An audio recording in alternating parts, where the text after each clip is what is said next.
Hello guys, welcome back. अगर आपने अभी तक एपिसोड 1 नहीं देखा है तो ऊपर लिंक आ रही होगी, तो लिंक पर क्लिक करो, एपिसोड 1 देखो और वापस इस वीडियो पर आ जाओ ताकि आपको एपिसोड 2 देखने को मिल जाए। एपिसोड 2 के स्टार्ट में हम एक पीले बाल वाले लड़के को देखते हैं जिसने स्कूल यूनिफॉर्म पहना हुआ है और वो कंपनी 8 हेडक्वार्टर्स की तरफ देखकर बोलता है कि अच्छा तो ये होने वाला है मेरे सपनों का महल। इस लाइन के साथ सीन शिफ्ट होता है कैप्टन अकिटारू और शिंड्रा पर, जहाँ कैप्टन उसे रॉकी गेम के बारे में बता रहा होता है। रॉकी गेम एक गेम होता है जस्ट लाइक फुटबॉल और बास्केटबॉल, बट उसमें जो नए रिक्रूट्स होते हैं वो अपना पावर्स और स्किल्स दिखाते हैं। तो उसके बाद शिंड्रा कैप्टन से पूछता है कि हमारे अलावा वहाँ और कोई भी होगा क्या। तो कैप्टन बोलता है कि हमारे अलावा वहाँ फायर फोर्स सोल्जर होंगे, तुम्हें चीयर करने के लिए आएंगे। ये सब सुनकर जब शिंड्रा अपनी रूम की तरफ जा रहा होता है तब एकदम से फ्लैशबैक आता है कि शिंड्रा एक फायर सोल्जर को ढूंढ रहा है जिसने उसकी जान बचाई थी जब उसकी माँ एक इन्फर्नल बन गई थी। उसके बाद शिंड्रा को वो लड़का दिखता है जिसकी बात हमने एपिसोड की स्टार्टिंग में की थी, जो कि पीले बाल वाला लड़का है। उनकी बातचीत के बाद पता चलता है कि वो दोनों एक दूसरे को जानते हैं और एक दूसरे को बिल्कुल भी पसंद नहीं करते। फिर सीन चेंज होता है जहाँ माँ की आयरस को अपनी पावर्स दिखा रही होती है, जिसमें वो फ्लेम से एक क्यूट सा पेट बना देती है। ये सब देखकर आयरस उसकी तारीफ कर रही होती है, जिस पर माँ की बोलती है कि वो बस एक सेकंड जनरेशन सोल्जर है, अगर वो शिंड्रा की तरह थर्ड जनरेशन होती है तो वो खुद से फायर जनरेट कर पाती। इतने में छत का गेट तोड़ते हुए शिंड्रा और पीले बाल वाले की एंट्री होती है, जो पूरा लड़ने के मूड से आए हैं। ये सब देखते हुए माँ की उस लड़के का इंट्रो मांगती है, जिसपे वो लड़का खुद को नाइट किंग बताता है। आयरिस उसे पहचान जाती है और वो बताती है कि एक नया थर्ड जनरेशन सोल्जर है जो कि आज ही ज्वाइन करने वाला है। ये सब सुनकर माँ की शिंड्रा से पूछती है कि तू उसे पहले से जानता है क्या, जिसपे शिंड्रा बताता है कि वो दोनों एकेडमी में साथ थे और शिंड्रा ने उसे बोला था कि हीरोज के आगे नाइट्स दुम हिलाते हैं।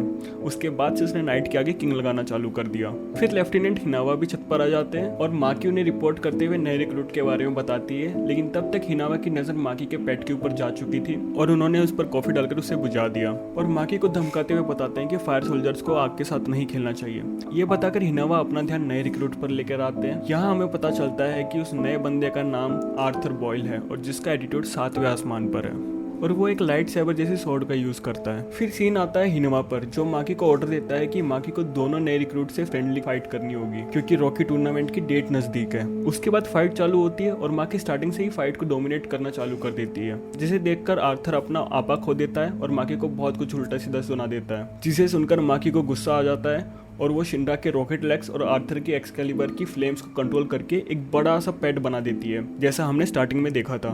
लेकिन इसका साइज काफी बड़ा होता है, जिसे देखकर आर्थर और शिंड्रा दोनों गिव अप कर देते हैं। फिर हिनावा फायर एक्सटिंग्विशर से सब फ्लेम्स को बुझा देता है और जिससे माकी रोने लग जाती है। जिसके बाद हम देखते हैं कि कैप्टन शिंड्रा और आर्थर को नूडल्स का ट्रीट देता है। वहाँ भी वो दोनों खाने का कंपटीशन करते हैं। फिर खा पी कर वो लोग वेपन रूम में आते हैं, जहाँ शिंड्रा को एक टाइप 7 की फाइटिंग एक्स पसंद आ जाती है। तभी आर्थर बोलता है कि उसे इन सब की जरूरत नहीं है क्योंकि उसे उसकी एक्सकैलिबर पर बहुत ही यकीन है, जिसे सुनकर हिनावा बताता है कि ये एक्सकैलिबर एक प्लाज्मा कटर है जो आर्थर की खुद से निकली हुई फ्लेम्स का प्लाज्मा होता है, जो कि बहुत शार्प और बहुत गर्म होता है। ये सब देखकर कैप्टन बोलता है कि वो जब भी बाहर जाता है वो कम से कम 30 किलो का वेपन और शील्ड लेके बाहर निकलता है, क्योंकि उसके पास कोई फायर पावर नहीं है, इसलिए वो शील्ड और वेपन से खुद को प्रोटेक्ट करता है और अटैक करता है। तभी सायरन बजता है और पता चलता है कि एक और नया केस आया है। सायरन सुनते ही कंपनी अपने सूट्स पहनकर और मैच बॉक्स में बैठकर लोकेशन पर निकल जाती है। जहाँ जाते हुए रास्ते में कैप्टन शिंड्रा को टाइप 7 की एक्स देता है और दोनों नए रिक्रूट्स को बोलता है कि ये वेपन्स पब्लिक के सामने मत निकालना। उसके बाद वो लोकेशन पे आते हैं जहाँ हम एक छोटी बच्ची को कोने में बैठा हुआ देखते हैं और उसकी बातों से हमें पता चलता है कि पहली बार नहीं है कि इससे 2 साल पहले भी उसकी माँ भी एक इन्फर्नल बन गई थी और अभी उसके पापा इन्फर्नल बने हुए हैं। फिर कंपनी 8 घर के अंदर जाने वाली होती है, उससे पहले शिंड्रा और आर्थर वेपन निकाल के खड़े हो जाते हैं, जिसे देखकर कैप्टन को गुस्सा आता है और वो उन्हें कोने में बुलाता है। फिर उनसे पूछता है कि मेरे मरना करने के बाद भी तुम दोनों ने वेपन क्यों निकाले। फिर आर्थर बोलता है कि हमें ऐसा रूल कोई एकेडमी में नहीं सिखाया गया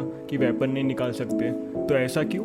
जिस पर कैप्टन बताता है कि इन्फर्नल्स भी कभी इंसान हुआ करते थे और हम इस तरह इंसानों को मारते हैं और जिन इन्फर्नल से लड़ते हैं उनकी भी एक फैमिली होती है और उनके भी केयर करने वाले लोग होते हैं, इसलिए कभी भी लोगों के सामने ये वेपन्स मत निकालना। फिर कैप्टन दोनों को धमकी देता है कि अगर ऐसा दोबारा हुआ तो वो उनको कंपनी से बाहर निकाल देगा।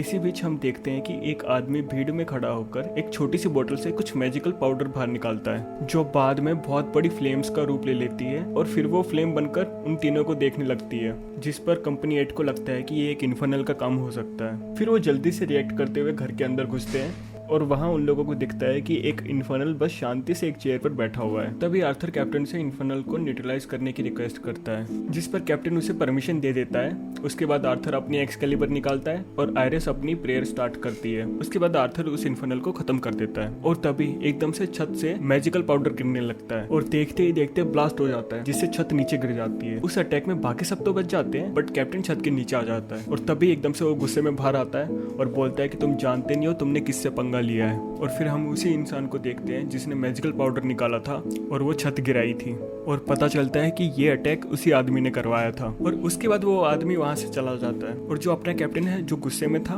वो कसम खाता है कि वो उस इंसान को पकड़ के रहेगा जिसने उसके साथ ऐसा किया। अपना कैप्टन जो कि इन सब के बीच में एक फैमिली फोटो उठा लेता है जो कि उस छोटी बच्ची की थी। जब वो बाहर आता है तो उस छोटी बच्ची को फोटो देते हुए बोलता है कि उसकी मम्मी पापा बहुत स्ट्रांग थे, उसे उन पर प्राउड होना चाहिए। जिसके बाद कंपनी वापस हेडक्वार्टर चली जाती है और सब लोग आराम कर रहे होते हैं, बट शिंड्रा जाग रहा होता है। तभी आवाज आती है कि डेविल सो जाओ, और ये बोलने वाला होता है आर्थर, जिससे हमें पता चलता है कि आज एक इंसिडेंट की वजह से वो दोनों सो नहीं पा रहे हैं और एक दूसरे से लड़ने लगते हैं। और इसी के साथ हमारा एपिसोड यही खत्म होता है। तो अगर वीडियो पसंद आई हो तो लाइक करो और सब्सक्राइब करो।